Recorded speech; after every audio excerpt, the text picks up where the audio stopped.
الحمدللہ وحدہ والصلاة والسلام علی من لا نبی بعدہ اما بعد۔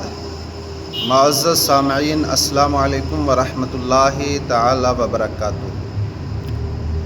معزز سامعین، یہ دنیا ایک بہتا ہوا دریا ہے۔ یہاں ہم سب اس بہتے ہوئے دریا کے کنارے بیٹھے مسافر ہیں۔ ہم میں سے ہر ایک چاہتا ہے کہ جب حالات سازگار ہوں گے، جب وقت ملے گا تب اللہ کی طرف پلٹیں گے۔ لیکن کیا وقت رکتا ہے؟ کیا دریا کا بہاؤ کبھی تھمتا ہے؟ آج کا سبق آموز واقعہ ہمیں اسی حقیقت سے روشناس کروائے گا۔ ایک درویش یعنی ایک فقیر دریا کے کنارے بیٹھا تھا۔ ایک نوجوان آیا، پوچھا، اے فقیر، اے بابا جی، دریا پار کیوں نہیں کرتے؟ فقیر نے کہا کہ بیٹا، دریا بہہ رہا ہے، جب پانی کم ہوگا پار کر لوں گا۔ نوجوان نے مسکرا کر کہا کہ بابا جی، یہ دریا تو ہمیشہ بہے گا، بہتا رہے گا، اور اگر آپ اسی انتظار میں رہے تو آپ کی زندگی یہیں پر ختم ہو جائے گی، لیکن دریا کا پانی کبھی ختم نہیں ہوگا۔ فقیر نے سر اٹھایا، نگاہیں بلند کیں، گویا کہ دلوں پر ضرب لگاتے ہوئے کہا کہ بیٹا، یہی بات تو میں تمہیں سمجھانا چاہتا ہوں۔ تم بھی تو آج نیکی کا کام مؤخر کر رہے ہو، تم بھی تو کہہ رہے ہو کہ ابھی وقت ہے، ابھی طاقت ہے، ابھی دنیا دیکھ لیں، کھیل لیں، کما لیں، گھوم لیں، پھر لیں، بعد میں نیکی کریں گے، بعد میں حج کر آئیں گے، بعد میں داڑھی رکھ لیں گے، نیک اعمال کر لیں گے۔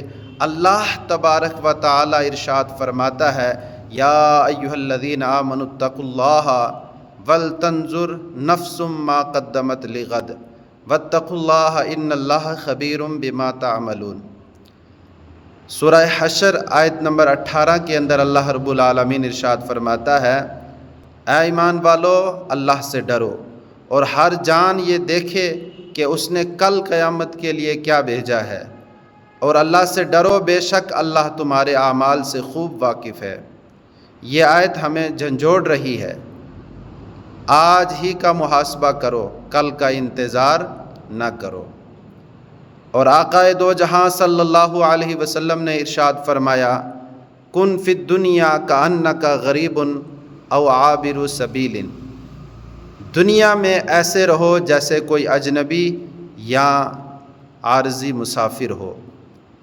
جس شخص کو اپنی عارضی حیثیت کا شعور ہو جائے وہ کبھی غفلت میں نہیں رہتا۔ ہم دنیا کے سازگار گھڑی کا انتظار کر رہے ہیں، جیسے وہ فقیر دریا کا بہاؤ کم ہونے کا انتظار کر رہا تھا، لیکن موت نہ رکتی ہے، نہ مہلت دیتی ہے اور نہ اجازت لیتی ہے۔ آج کا دن ہے، یہ سانس جو اندر اور باہر جا رہا ہے، یہی سب کچھ ہے۔ اسے دنیا کی عارضی خوشیوں پر قربان نہ کرو، نماز کو مؤخر نہ کرو، قرآن سے دوری کا کوئی بہانہ نہ تراشو، توبہ کرو اور کل پر نہ اپنی نیکی کو ٹالو۔ یہ مختصر سا پیغام تھا۔